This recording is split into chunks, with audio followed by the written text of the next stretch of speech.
All right, and joining us now is the producer of The Basement Talks, but he's also the producer of Blue Baby, Josh Sabey. Welcome. Hey, thanks for having me. Hey, Josh. Hey. So how did you get involved in the first place with The Basement Talks? Can you just lay that out for us? Yeah, well, so we learned that. So I was really trying to tell a story that dealt with polarization today, like you were talking about just moments ago, about how people can't talk to each other, and it's become what we call a first order problem, meaning that it gets into all of our problems. So our polarization makes it so that we can't, work through gun violence. We can't work through all these big issues, abortion, all these big issues. We can't even talk about them. And so I was trying to find a story that I thought communicated that message. And my brother sent me this article that was written in 2001 by these women. They collectively wrote it together in the Boston Globe. And I just thought it was an amazing story I'd never heard about. And a matter of fact, almost no one's heard about this story because it was sort of buried in history. And so I started reaching out to the women. And honestly, they were not sure about participating. They were a little nervous. I think particularly the pro-life women had been burned by the media so many times that they felt skeptical and not sure whether they could trust us and whether they should do this. And they made it a matter of prayer and ultimately decided to participate in this film.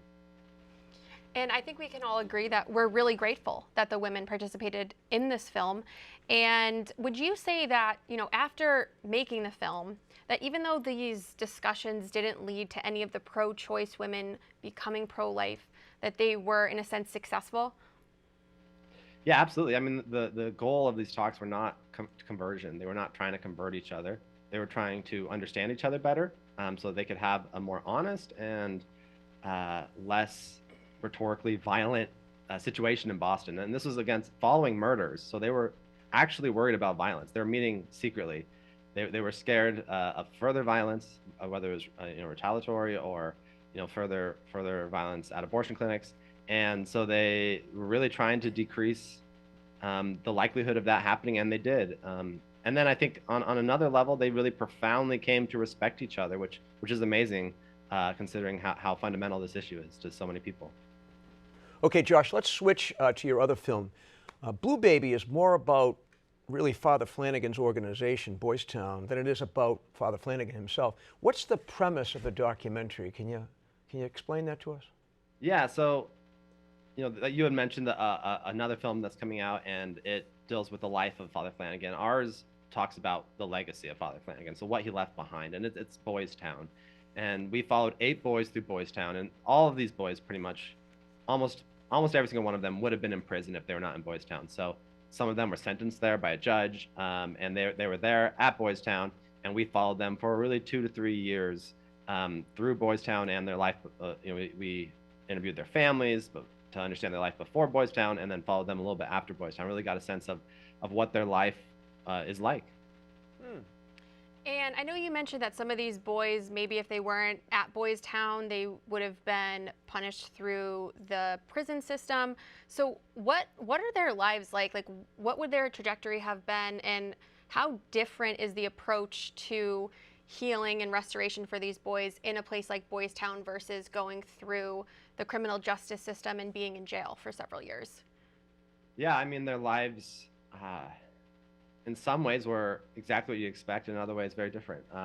I guess what I would have expected. So, we went and interviewed the mothers of these boys, and they almost were all in serious poverty. They were working 2 to 3 jobs, living in what we call a ghetto. But I was also really struck by how committed these mothers were to their children, even though their children were really struggling, and were likely gonna go to prison if something didn't change. Some of them, as a matter of fact, almost all of them had spent time in prison. And so they were really desperate for something to help their children and to help them, change the trajectory of their life. And I think that's what Boys Town was for them. It was a place for hope, where they could see a future for their children and help them be successful. I might have missed it. You might have said it, but what is the significance of the title, Blue Baby, and where can people get a chance to watch this great film? Yeah, so Blue Baby comes from an interview we did with Pat Fryman. He's the head of sort of the behavioralist approach of Boys Town. Aha. And he's talking about how we experience the world. So we're driving, I think, in Boston, traffic. You're driving, you come to work and you come to a light and it turns red and you're behind a car and then it turns green and the car in front of you doesn't go and it's infuriating. You're honking, and it doesn't go and eventually you get out of the car, you walk up, and you see that in the back seat there's a baby turning blue. And he said that is always the situation. He said the point of the analogy is there's always a baby in the back seat. And what he meant by that is that behaviors make sense when you really get to know the kids.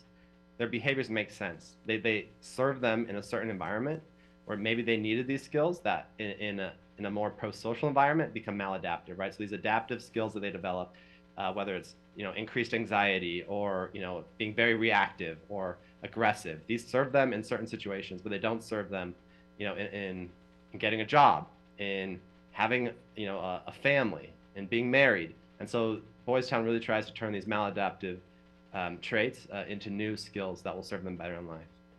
And when can people and where can people watch the film? Yeah, so it'll be available on October 9th on Amazon, on Apple TV, and on Google Play.